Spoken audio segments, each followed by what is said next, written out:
আসসালামু আলাইকুম, স্বাগতম জানাচ্ছি বিবিসি নিউজ আন্তর্জাতিক সংবাদে। শুরুতেই সংবাদ শিরোনাম, এরপর বিস্তারিত। ইরানিদের হত্যাকারী ট্রাম্প ও নেতানিয়াহু। ইরানে বিক্ষোভের দায়ে ৩ দিনের মধ্যেই মৃত্যুদণ্ড। কে এই সুলতানি? কাতারের উদেইদ ঘাঁটি থেকে সেনা সরিয়ে নিচ্ছে যুক্তরাষ্ট্র। রাশিয়ান সম্পত্তি বাজেয়াপ্ত করার প্রস্তাব কার্যকর রেখেছে ইউরোপীয় কমিশন। দর্শক, এতক্ষণ শুনছিলেন সংবাদ শিরোনাম। এখন বিস্তারিত। আপনি যদি ইসরায়েলের ধ্বংস চান এবং মুসলিমদের পাশে থাকেন, তাহলে ভিডিওতে লাইক করে চ্যানেলটি অবশ্যই সাবস্ক্রাইব করে দিবেন এবং আপনার মূল্যবান মতামত অবশ্যই কমেন্টে লিখে জানিয়ে দিবেন। এখন বিস্তারিত। ইরানিদের হত্যাকারী ট্রাম্প ও নেতানিয়াহু। সরকার বিরোধী বিক্ষোভে ফুঁসতে থাকা ইরানের বিরুদ্ধে সর্বোচ্চ ব্যবস্থা নেওয়ার হুঁশিয়ারি দিয়েছেন ডোনাল্ড ট্রাম্প। এর আগে মার্কিন প্রেসিডেন্ট আন্দোলনকারীদের উস্কানিও দিয়েছেন। ইরান সরকার বরাবরই যুক্তরাষ্ট্রের হুমকির পাল্টা ছুড়েছে। রয়টার্স জানিয়েছে, ২ সপ্তাহ ধরে চলা এই বিক্ষোভে এখন পর্যন্ত প্রায় ২৫০০ মানুষ মারা গেছেন। ইরানের এক শীর্ষ কর্মকর্তা এই মৃত্যুর জন্য সরাসরি ডোনাল্ড ট্রাম্প ও ইসরায়েলের প্রধানমন্ত্রী বেনিয়ামিন নেতানিয়াহুকে দুষছেন।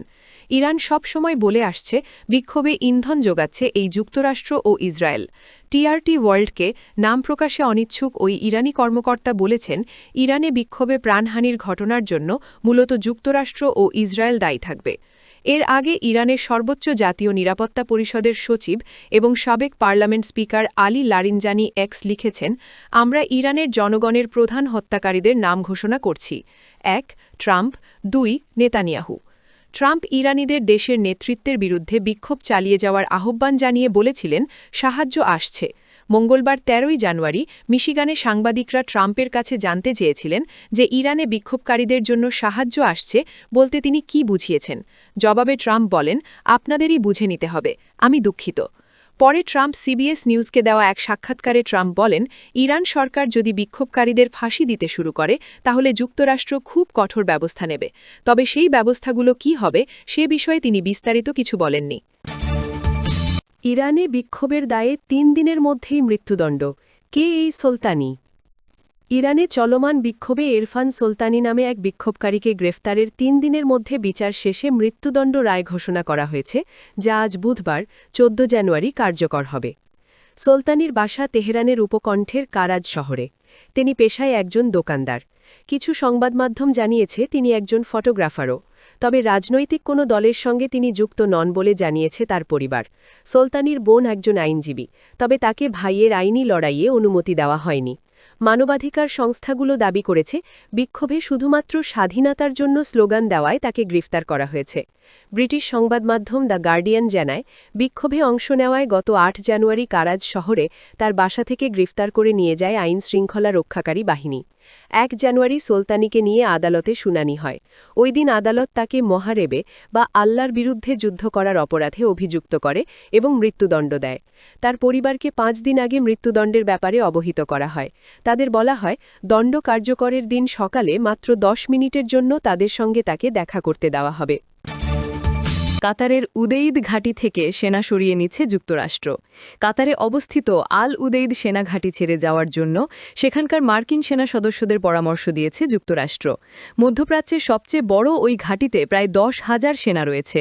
বুধবার ১৪ জানুয়ারি সন্ধ্যার মাঝে মার্কিন সেনাদের ঘাঁটি ছেড়ে নিরাপদ স্থানে সরে যেতে বলা হয়েছে বলে কূটনীতিকদের বরাতে জানিয়েছে বার্তা সংস্থা রয়টার্স।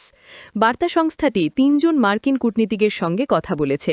তারা জানিয়েছেন, ইরানে চলমান সরকার বিরোধী বিক্ষোভকারীদের সুরক্ষায় যুক্তরাষ্ট্র হস্তক্ষেপ করতে পারে। ওয়াশিংটনের এমন সতর্কবার্তার পরই এই পদক্ষেপ নেওয়া হয়েছে। দোহায় অবস্থিত যুক্তরাষ্ট্রের দূতাবাস এই বিষয়ে তাৎক্ষণিক কোনো মন্তব্য করেনি। কাতারের পররাষ্ট্র মন্ত্রণালয়ও রয়টার্সকে সাড়া দেয়নি। গত বছর যুক্তরাষ্ট্র ইরানে বিমান হামলা শুরু করার ১ সপ্তাহেরও বেশি আগে মধ্যপ্রাচ্যে অবস্থিত মার্কিন ঘাঁটিগুলো থেকে কিছু কর্মী ও তাদের পরিবারকে সরিয়ে নিয়েছিল। জুনে যুক্তরাষ্ট্রের ওই হামলার পর কাতারে অবস্থিত ঘাঁটিটিতে ইরান ক্ষেপণাস্ত্র হামলা চালায়। রাশিয়ান সম্পত্তি বাজেয়াপ্ত করার প্রস্তাব কার্যকর রেখেছে ইউরোপীয় কমিশন। ইউরোপীয় কমিশন ইসি তার সদস্য রাষ্ট্রগুলোর কাছে রাশিয়ান সমস্ত সম্পত্তি বাজেয়াপ্ত করার প্রস্তাব পুনর্ব্যক্ত করেছে, যেটি মেরামতের ঋণ বা রেপারেশনস লোন নামে পরিচিত, এবং এই প্রস্তাব এখনও খোলা রয়েছে।